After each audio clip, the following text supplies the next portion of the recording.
All right, welcome to The Explainer. Today we're diving into something really cool, a collection of dramatic folk ballads from way back in 1913. And let me tell you, these aren't just dusty old poems. They're these raw, powerful stories about wisdom, betrayal, and, well, justice.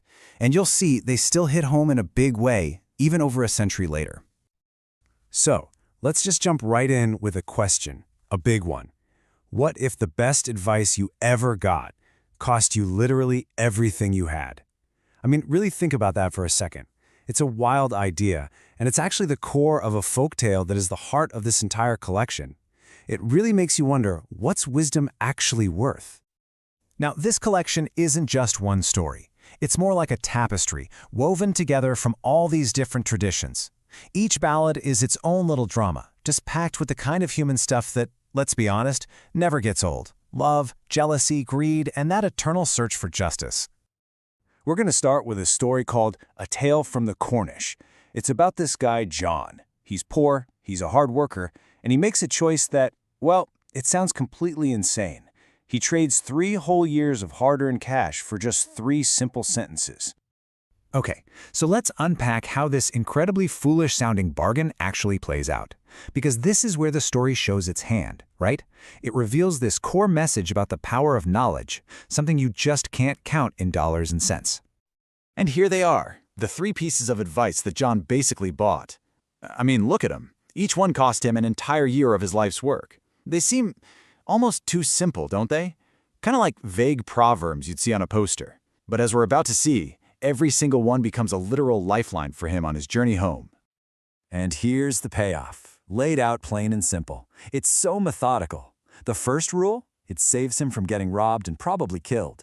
The second one, it saves him from being framed for a murder and hanged. And the third one, the most personal of all, saves him from making a terrible, tragic mistake that would have destroyed his family. And here is the perfect twist at the end. Get this. John didn't actually lose a single penny. His master, the one who sold him the wisdom, had baked all 9 pounds of his wages right into a goodbye cake. So his faith in the value of wisdom was rewarded not just with his life, but with all his money too. But, human wisdom isn't the only game in town in these stories. Justice doesn't always come from making smart choices or following the rules. Sometimes it has to claw its way back from beyond the grave. This is such a chilling line. It's from a ballad called the Heidebees Spectre, and it's spoken by a ghost to some guy just passing by, a direct accusation from the afterlife. See, he was murdered by his own wife, Kirsten, and her lover, and his spirit just can't rest until that wrong is made right. Wow. This just lays out how total the betrayal was. The murderer didn't just take the Lord's life, no way. He stole everything. His wife, his kids, his horse, his hunting dogs. He basically just stepped right into the dead man's shoes and took over his entire existence. It's a complete and total theft of a man's life. So, when you put these 2 stories next to each other, you start to see these really interesting threads connecting them. They're both about restoring a kind of moral balance to the world, but they go about it in completely different ways. One is all about foresight, and the other is about pure vengeance. And you can see that contrast so clearly here. A Tale from the Cornish is all about practical human wisdom. It's saying, hey, if you're patient and you follow the rules, you can get through life's dangers. But the Heidebees Spectre, it has a much darker take. It says that some crimes are so awful that only a force from beyond this world can truly set things right. But then there's this other tool for justice that keeps popping up in these ballads, and it's fascinating. Music. In Signelil, a woman who's been wronged plays her harp so beautifully that the man who betrayed her is forced to come to her and promise marriage.